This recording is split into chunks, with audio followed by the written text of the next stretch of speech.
2026 সালে যে সমস্ত ছাত্রছাত্রী মাধ্যমিক পরীক্ষা দিতে যাচ্ছ তাদেরকে in the light off history ইতিহাসের আলো ইউটিউব চ্যানেলের পক্ষ থেকে অনেক অনেক শুভেচ্ছা শুভকামনা জানাই।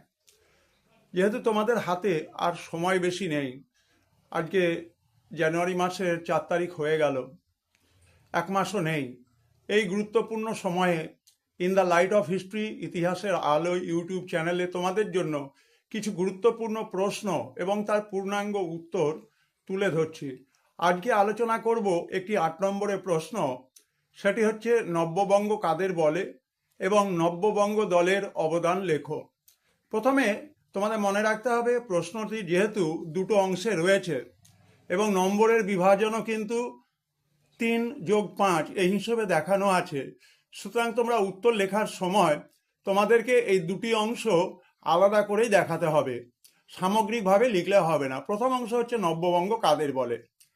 19বিংশ শতকে পাশ্চাত্য শিক্ষার প্রসারের ফলে হিন্দু কলেজের অধ্যাপক হেনরি লুই ভিভিয়ান ডিরোজিওর নেতৃত্বে একদল সংস্কৃতি পরিবর্তনপন্থী যুবক এবং তারা ধর্ম সংস্কারের জন্যই খ্যাতি লাভ করেছিল এবং তারা Mill, Bentham, Thomas Paine, Rousseau, Voltaire প্রমুখদের রচনা পাঠ করার ফলে তাদের মধ্যে যুক্তিবাদ এবং সামাজিক চেতনা জেগে ওঠে।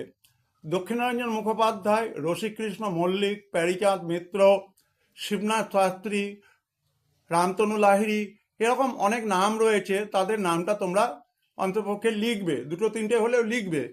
এবং ডিরোজিওকে কেন্দ্র করে যে ধর্ম সমাজ সংস্কারের যে প্রগতিশীল চিন্তা ভাবনা এই যুবকদের মধ্যে দেখা গিয়েছিল, এদেরকে বলা হয় নব্যবঙ্গ। এখন নব্যবঙ্গদের আলোচনাতে উঠে এসেছিল দেশাত্মবোধ, উঠে এসেছিল কৃতদাসের মুক্তি, এটা হচ্ছে দ্বিতীয় পর্বের আলোচনা। তারা কবিতা লিখেছিলেন Derozio, to India my native land, আমার জন্মভূমি ভারতের প্রতি। এবং এই সমস্তগুলোর মধ্যে তাদের মধ্যে সুগভীর দেশপ্রেমের প্রমাণ পাওয়া যায়। ডিরোজিও হিন্দু কলেজের ছাত্রদের মধ্যে এই দেশপ্রেমের সঞ্চার ঘটিয়েছিলেন। তিনি ছাত্রদের স্বাধীন চিন্তার অধিকারী হতে বলেছিলেন, কোনো কিছু বিনা বিচারে মেনে নিতে নিষেধ করেছিলেন।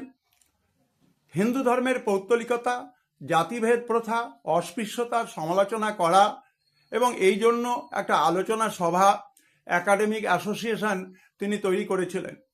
পার্থেনন নামের পত্রিকার মধ্য দিয়ে নব্যবঙ্গরা তাদের মতামত মানুষের কাছে পৌঁছে দিতেন।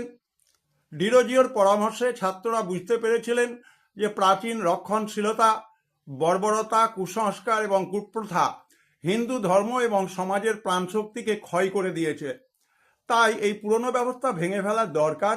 ডিরোজিওর অনুগামী ছাত্রমণ্ডলী হিন্দু ধর্মের পুরানো কুপ্রথা, রক্ষণশীলতাকে সরাসরি আক্রমণ করতে শুরু করে।